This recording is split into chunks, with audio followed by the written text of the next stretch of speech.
Hey everyone, I'm Mind, and this is set number 71858, Four Weapons Blacksmith 15th Anniversary from the LEGO Ninjago Legacy theme. This set contains 1,259 pieces, 6 minifigures, and will retail for $99.99 in the US when it officially releases on January 1st, 2026. This set was gifted to me early for review by the LEGO group through the LEGO Ambassador Network, but of course, all opinions expressed in this video are entirely my own. I'm going to be doing early reviews of all of the January 2026 Ninjago sets, so if you enjoy this kind of content and you want to see more, make sure to leave a like on this video and subscribe to the channel if you're new. Liking and subscribing does a ton to help support me and the channel, and it also helps YouTube to show you my videos more often. So thank you all very much for the support, and now let's get into the review. So here is the Four Weapons Blacksmith, Kai and Nia's Blacksmith Shop. Ninjago Legacy is officially back, and this is the perfect set to bring it back with, because this has been one of my most wanted sets of all time for years. Fans of Ninjago, I'm sure you recognize this location, but this is where the entire series starts. Kai and Nia are working in this exact blacksmith shop, and Sensei Wu is walking down the path and he comes to see him, and then a whole fight breaks out with the skeletons, Nia gets kidnapped, and that leads to Kai becoming a ninja. But this location, this is where it all began. We did technically get a blacksmith shop set once before back in 2011, but it looked nothing like it did in the show. It looks nothing like this. I'll probably do a comparison video between the two sets at some point. But this is the first time they've gone back and actually done a show-accurate version of this location. In my opinion, this set was done pretty much perfectly. The level of accuracy to the show is amazing, and there's so many little references and things crammed in here. It shows a true love and passion for the Ninjago IP, but it's also just a great set in its own right. Things I want to point out initially, though, is it's fully enclosed, which is something you rarely see on LEGO buildings. The reason for that is it's hard to advertise in the box, right? Something with a full back and something without a full back are going to look the same on a box, so things can look bigger if they don't have a full interior. So I really appreciate that for the 15th anniversary, they wanted to do a proper version of this build, so it really is the full building, it's not just part of it. It's also really neat that it's built on a little bit of terrain, right? We have some grass and some rocks around it, it's not just on like a flat base plate. That's a little thing that just makes for a much nicer display piece. It adds more dimension to the build, and it makes it feel like the building is actually properly integrated into the terrain. But of course, it's not just the exterior, you can also open the blacksmith shop up to get inside. So you can take off this section of roof right here, and then swing the entire thing open like this, so then you get the two halves of the blacksmith shop side by side. So I guess now let me move the camera up a little bit closer so we can take a much more in-depth look at every single aspect of this build. Starting at the very front here, we have 3 of these pillars, and if you go back and look at like how this thing looks in the pilots, this is pulled straight from the show. They look very wacky and stylized in the show, but they managed to capture them so well. And if you guys get this set, something you'll notice when building that you can't see just on first glance, these pillars are actually built in a really interesting way. This like center beam that you see, that's actually upside down. So the studs at the bottom here are the anti-studs at the top, and that's connecting into the back of a headlight brick in the base.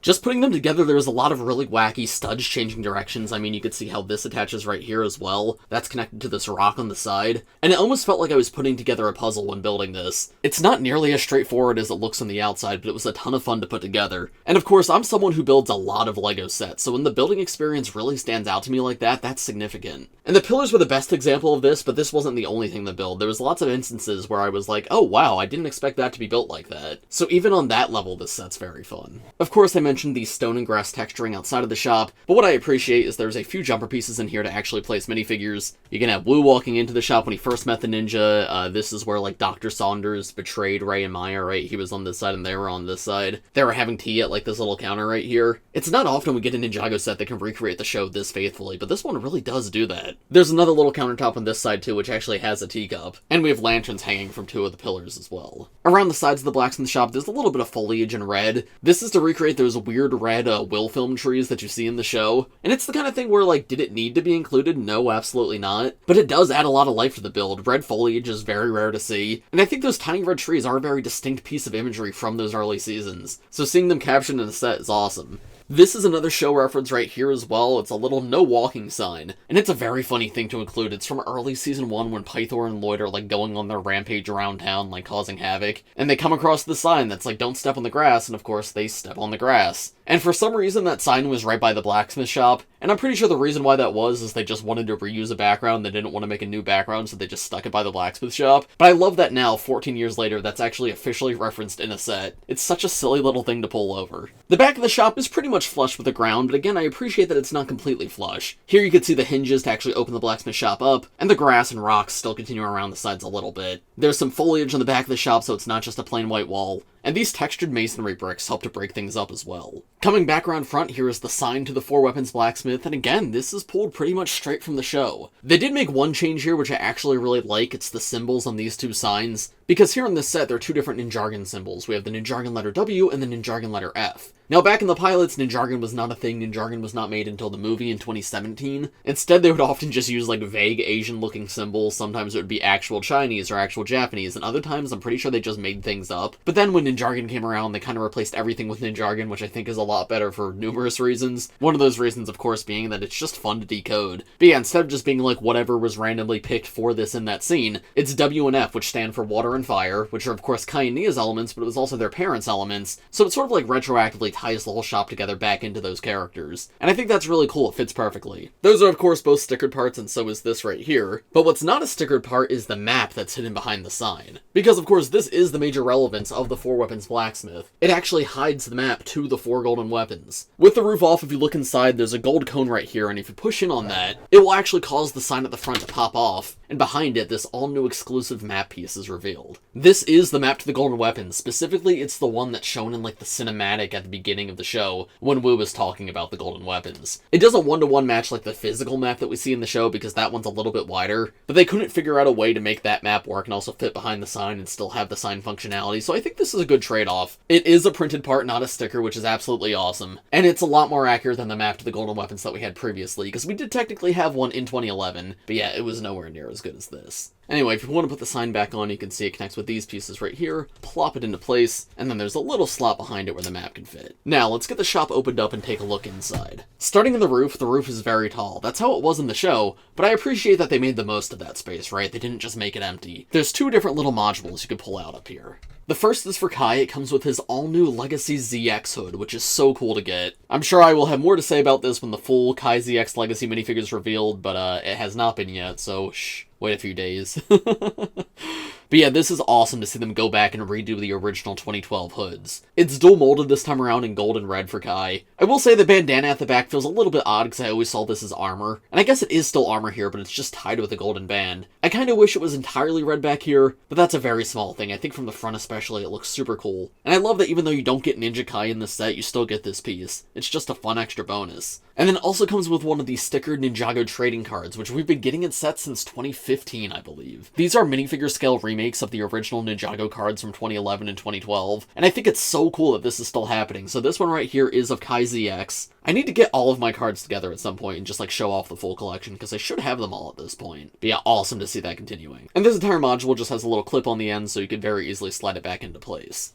That module was for Kai, so of course the other one is for Nia, and it's a very similar thing, but instead of the hood, we have the Samurai X helmet. It does have the original Samurai X helmet piece in gunmetal gray, which I think it has been a few years since we last got that. Last time we got Legacy, I think she had black, not gunmetal gray. But yeah, gunmetal gray was the original color she uses, and it's back here, as well as the original mouthguard in red. Unfortunately, the horn piece is not the 2012 horn piece, it's one of the newer ones, but I still think it fits her pretty well, it looks fine. And again, just like the Kai hood, it connects on this ice cream cone piece. And we have another trading card here. This is the original Samurai X card from 2012. And Kai ZX, I think we had a version of that before, but I'm pretty sure this is our first minifigure scale Samurai X card. And this looks sick. I love how they even kept like the fire around her, because of course the original card was made long before we knew Nia was going to be the water ninja. So because she was Kai's sister, she was often associated with fire. So I think it's really neat to still see that being called back to in 2026. But yep, those can slide back into place in the roof. Of course, you could swap their locations if you wanted to for some reason, but this is the sides they're on by default. I guess I should show you guys the center roof section up close, and I mean, it looks nice, but there's no like hidden secrets in here or anything. Anyway, back to the main build. You might notice there's another Samurai X helmet in the roof right here. And you might be wondering, why do we have two of the same thing in the set, right? This is the same exact part, just without the horns and the mouth guard. Well, it's because this one is actually for Kai. You've got just the helmet and gunmetal gray up here, and then if we move inside, down here we have a little armor piece, like a classic knight armor. And these are meant to be put on the Kai minifigure in the set to again recreate one of the very first scenes in the show. When the skeletons attack the blacksmith shop, this is before Kai's a ninja, so he just puts on this armor that they've made in the blacksmith shop. So that helmet and this armor piece are meant to be that armor, so you can actually make that minifigure. I'll show that off when we take a look at the minifigures later in this video, but I think it's so cool that those were included. Here inside the blacksmith shop, we have a few different stickered parts. This is a little illustration that's straight up just something that also appears appears in the show. I don't know if it's, like, meant to be anything specifically, but it is something that's definitely in the blacksmith shop from the show, so it's neat to see it brought over here. And then this is a portrait of Ray and Maya, Kai and Nia's parents, and that picture is seen in the show. I don't believe it's in the blacksmith shop, but it makes a ton of sense to bring it over here, right? This is the blacksmith shop that they owned. You want to fill the walls with things, make it interesting. Again, getting something directly pulled pretty much one-to-one from the show is awesome. Directly below that, we have this sleeping area with a blue pillow, and I know I'm saying this a lot in this video, but again, that's pulled pretty much exactly from the show. It's very faithfully done, and it's right by this window right here, which is, again, accurate to its placement in the show. The way this window is done is awesome. This is like the classic LEGO jail bars piece, but recolored in tan. So this entire section of wall is actually built on its side, so that way the jail bars piece can go sideways. And it's too wide, so then there's a brick-built window frame on the other side, so that way it doesn't just seem like a doorway piece put on its side. No, instead this feels like an actual wooden lattice window. It just looks phenomenal. Then on the other wall in this room, there's another stickered piece that spells out 2011 in Ninjago. Of course, that's a reference to the year that Ninjago began, and the year that this location first appeared in the show. And above that, we have this gray, like, double blade weapon. Now, when I first saw this, I thought this was meant to be the dragon blade from Season 7, because of course that is discovered in the blacksmith shop, but it's actually something else, which we will get to in just a moment once we look at a few more weapons in this set. There is one jumper piece in this room to make it a little easier to pose a minifigure, and I will point out that in the show there's like a stairwell right here to get to the attic that was cut out in this set, but I'd say as far as preserving space goes, I think that was the right decision. This feels full enough to like actually be livable for the minifigures, but simultaneously empty enough that you can actually get in here and pose multiple of them. So now let's move to the other side of the blacksmith shop, the actual blacksmithing area. I've got Kai in here right now, but I'm going to remove him for the time being. And again, pretty much everything you see here is something that actually existed in the show. We've got this weapon rack right here where they put their finished weapons that they've created. I'm going to pull all of those out temporarily. At the back here is the actual forge where weapons can be created. And I like that it has proper ventilation above it because it's inside. And you may have noticed that behind it there's exhausts on the back wall. Every blacksmith shop needs an anvil, and this one was actually built in a very neat way. It's a reference back to that original blacksmith shop that I mentioned from 2011, which was not accurate to the show at all, but it did have an anvil, so that anvil is the one piece of that set's DNA that was brought over into this one. And I think that's awesome. It works well enough just on its own, but for longtime fans of Ninjago, it's an awesome callback. This back hall we have what I'm pretty sure is like a giant golden gong, and again, that's something pulled straight from the show. There's some shelving on the side right here which has a teapot and a little trophy. Then at the front we have a barrel full of water to cool things down, and a little blue phone, which again is something from the show. This phone is actually seen in the show. And finally at the very top there is a clock on the wall. But that's still not everything, even down to this floor pattern at the bottom. This is meant to be an interpretation of the actual floor pattern that we see in the show, and it's got that jumper piece in the middle to actually pose a minifigure on. And that way, just by rotating Kai, you can have him work at the forge, work at the anvil, dip the sword in the bucket right here. Genuinely just so well done. Another benefit of this being fully enclosed, if you pose Kai inside, like let's say working at the anvil, and then you close things up, you can actually see him from the outside. It might get a little dark in there depending on your lighting setup, but you get the point. Like if this was an open back set, you couldn't do this. You wouldn't be able to see the forge, see the anvil, because it would just be completely open back there. And this is what really sells the set for me, right? This is a full proper recreation of this location from the show. There was really no half measures taken anywhere. Like genuinely, if I try to think like how could I make this set better? I mean, including the walls off to the side or the water tower from that first scene in the show, that would be cool, but it would also make the price on this set way higher and make it less accessible to fans. And like sure, it would have been cool to see the stairwell to the roof, but then also the entire thing would have needed to be bigger, or it would have been just more jam-packed in there, and I don't really want that. And same thing with like the basement from Hands of Time. Would that have been neat? Sure. But honestly, I don't care a ton about the Hands of Time version of this location. I want it from the pilots, and this is the pilots version. And if they were to do the Hands of Time basement, that would increase the size of everything even further, because this would have to be up on an even higher platform, and it'd be more pieces underneath it, and be more expensive. So I think this is the perfect balance. It's a great scale where it's like, it's a big set, don't get me wrong, $100 is expensive, but I feel like it uses that price perfectly. But it's not unfun for younger fans, right? I know if I got this set at 9 years old, I would have adored it. But instead I'm getting it at 23 years old and I still adore it. So yeah, in my opinion, this build is phenomenal. It's everything I could possibly want it to be. It's detailed, it's pretty, it's very fun to build, and it's accurate to the TV show. I'm impressed they managed to get all of that in one set, but genuinely just a phenomenal job. And of course, this is not everything in this set, because possibly more interesting than the build, though honestly the build's so good I don't know, is the minifigures, because the minifigure selection is also really great. So let's move on to that in just a moment, but hold on, first I have a few more things to show you, because as I was going through that build, I pulled out these 4 weapons, and there's 2 more on the Nia minifigure. I'll place those right here. and together these make up to 6 weapons in the original Kai and Nia spinner sets from 2011. This is one of my favorite references in the set because I grew up with those original 2011-2012 spinners, and back then every weapon felt so special to me, even if it was just basic ones like this made up of a few like standard LEGO pieces. To me this was its own unique thing and it was super cool. So to see this harken back to all these years later, especially things like this, like we never get these kind of weapons anymore, I just think it's so incredibly awesome and a great thing to tie into this set because I mean it's a blacksmith shop, they make weapons here. Such a cool inclusion. And then one more thing before we take a look at the minifigures properly, we have this right here. This is the 15th anniversary minifigure display stand. Every single Legacy set this year should have one of these, and they each come with an exclusive minifigure unrelated to the set. In this set, it is the Serpentine Wars Master of Earth, Cole's grandfather, but we'll take a look at him with the minifigures. Just the stand itself, though, has this very cool new printed piece that says Ninjago 15. I like that it's a little different from the 10th anniversary one having some red on it. It helps to differentiate the two. The stand itself also connects with the stands in the other sets. There should be 7 total minifigures to collect. But yeah, we have Technic pins on one side and Technic holes on the other. So if you get multiple anniversary figures, you can link them all together. And then a somewhat neat detail inside the stand, there's actually a little hidden plate that represents the character's element. So you can see in the case of this guy, it's an orange 2x2 plate, which I assume is meant to represent the element of Earth. We will have to see when the other anniversary minifigures come out if that trend maintains. But yeah, very cool stand. I honestly prefer this to the 10th anniversary stands. The fact that they all link together is super cool, and the use of the red really just adds a lot of color. Feels a lot more Ninjago-esque. But now let's properly take a look at all the minifigures in this set. Here are the first 2 minifigures in this set. We have Blacksmith Kai and we have Nia. Starting with their accessories, of course, Nia has those knives I just showed you. Again, so cool to see a brand new Nia minifigure holding those weapons. Gives off major 2011 vibes, I love it. And then Blacksmith Kai, his accessory makes sense. He comes with a little hammer for blacksmithing. There's a claw to hold on to the sword that he's making, and then of course the sword itself. But let's remove these so we can take a look at the actual minifigures. Because wow, Blacksmith Kai is finally here. This is an actual, accurate Blacksmith Kai. I cannot believe this is finally happening.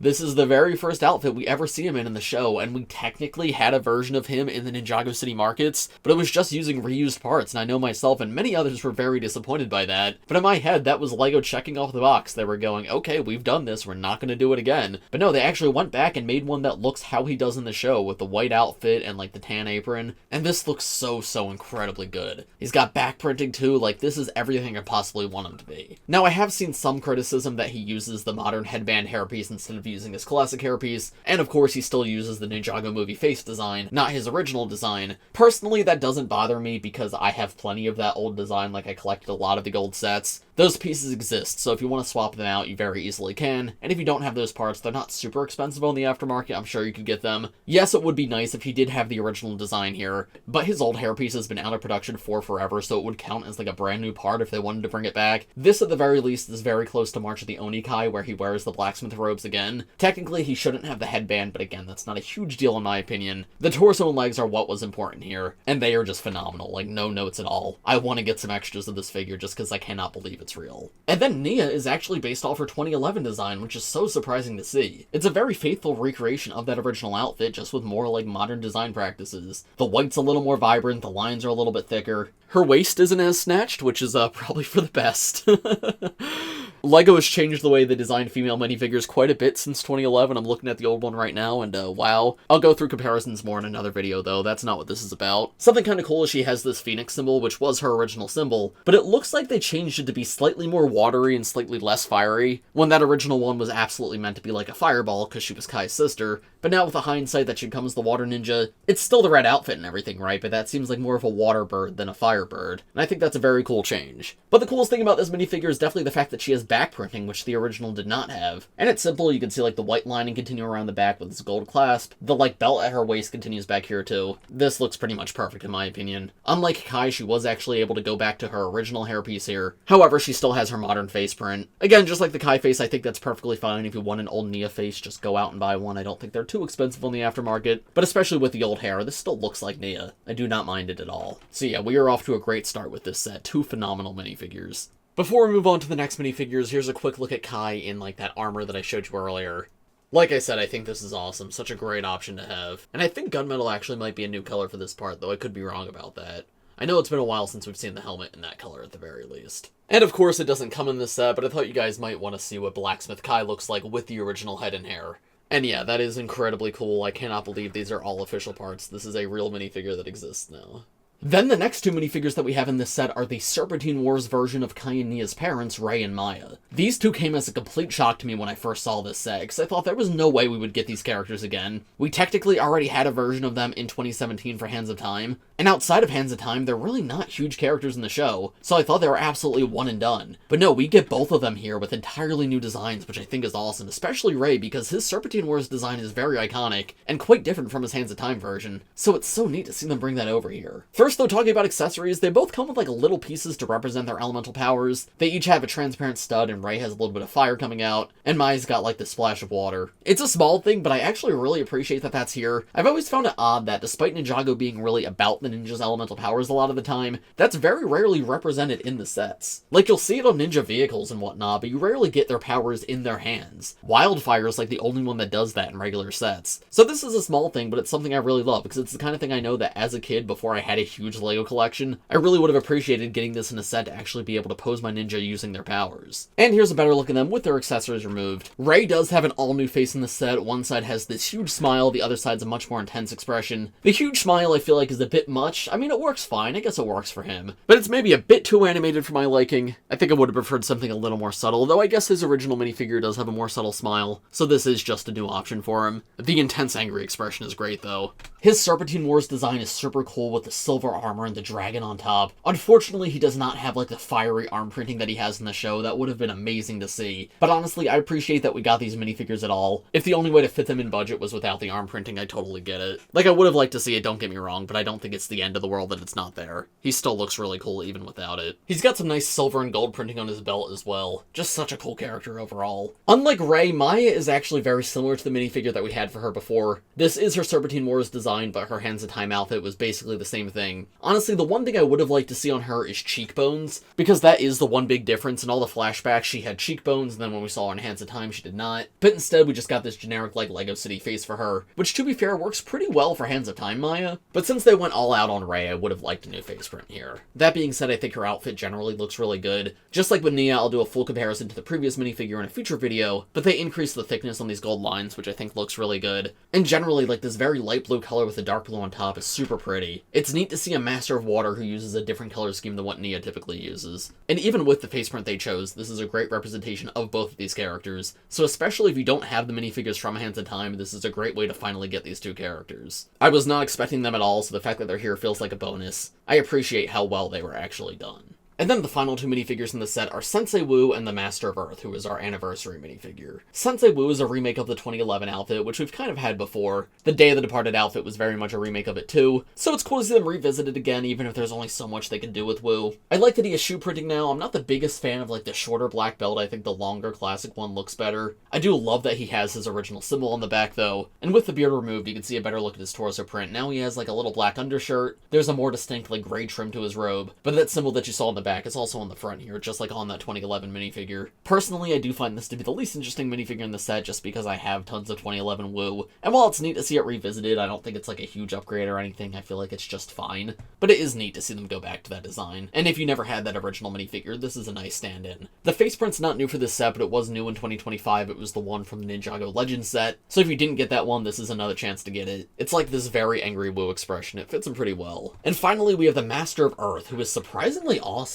Not that I didn't expect this minifigure to be cool, but I don't know, at least personally, I've never been the biggest fan of the Serpentine Wars Elemental Masters. Like, I thought they were neat, but I never expected to get them physically. I was much more focused on characters who actually appeared in the current timeline in the show, and also knowing where the designs come from, right? Most of the Serpentine Wars Elemental Masters were just reuses of prints in LEGO's catalog from other themes. Like, I'm pretty sure this torso comes from LEGO Lord of the Rings, and it was just slightly modified for the show, and now the torso in this set has been slightly modified based off the show, but still, if you trace it all the way back, it is a Lord of the Rings torso. All that being said, this guy turned out awesome. From official pictures, I didn't realize he's entirely silver. Like, silver torso, silver arms, silver legs. The only thing that's not silver is his gloves. I assumed it was just going to be like standard dark bluish gray, but the fact that it's silver makes this guy feel a lot more premium. And I love that he has like these matte gray robes on top, because it's like the inverse effect that you'd expect. Typically, you would see just like a gray torso with silver printing. So reversing that and having the more interesting color as the base, I think is awesome. His helmet is just like the Overlord helmet. I think this came out in LEGO Castle in like 2008 or something. Gold's been around forever. I'm pretty sure like Thanos has used it, but it is what he had in the show, so it's accurate. And then his face print is just reused from like Lego Creator. It's like a castle kind of face. It works well enough for him. It's not 100% accurate, but again, the torso and legs were the most important thing, so I don't think it's the end of the world that the face isn't perfect.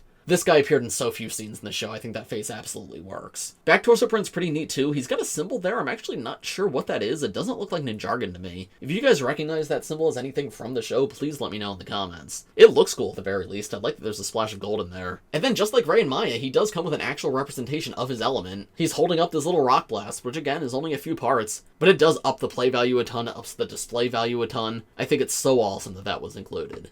So yeah, awesome minifigure to have for the anniversary and a great bonus to have in this set. But now, what are my thoughts on everything in this set as a whole? Well, I mean, it's very clear. I love it. I love everything about this set. Literally, if I could change anything, I don't know if I would. Like, there's things that would have been nice to see. Like, sure, put Kai in this set, put some skeletons in this set, put the water tower in this set. But all the things I would like to see would increase the size, increase the price. And I don't think that's the right decision. I think having this at the size it's at, the price point it's at, is perfect. It was genuinely just done expertly. But yeah, the price is something I've not touched on yet, and the price has been surprisingly controversial in the fandom, and I don't know if that's just because the box art makes it seem small or what. Because genuinely, the price argument, I don't understand. Of course, I acknowledge I got this for free from LEGO, it was gifted to me. But if you guys have watched my reviews before, you know I don't pull punches when it comes to price. If something's terribly priced, I call it out very obviously. And I just kinda don't see it here. This feels like what a $100 set should be, and like leaning towards good value.